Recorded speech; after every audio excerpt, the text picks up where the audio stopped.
प्रत्येकाचा एक वेगळा लहेजा असतो, वागण्याचा, बोलण्याचा, दिसण्याचा. पण हा माणूस आलाय आणि बसलाय, किती साधेपणा असावा. आणि ह्या वागण्यातला साधेपणा खऱ्या अर्थानं मनावरती बिंबवावा असाच आहे. तुम्ही आम्ही शिकावं ना असं खूप बरेच जण येतात, बोलतात. कधी कुणाच्या दिसण्यावर जाऊ नका, कधी कुणाच्या कपड्यावर जाऊ नका. काय सांगावं, येतो कोणाचं व्यक्तिमत्व काय दाखवून जाईल. भगवंतानं दिलेलं देणं आहे, सोपं नाही.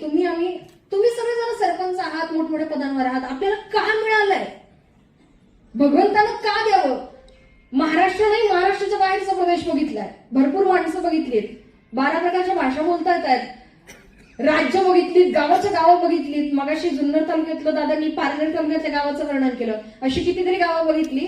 कीर्तनाला उभं राहिल्यानंतर मला त्रास व्हायला लागला, तर मेडिकल मधनं गोळी आणायची, तर 10 किलोमीटर पर्यंत मेडिकल नव्हतं. अशी कितीतरी गावं आपल्याकडे अजूनही आहेत. आणि अशा गावांमध्ये आपल्याला काम करायला मिळत आहे. तर भगवंतानं खरंच काहीतरी देणं आपल्याला मिळवून दिलंय. कुणाच्या तरी मदतीला येणं याच्यापेक्षा मोठं पुण्य नाही.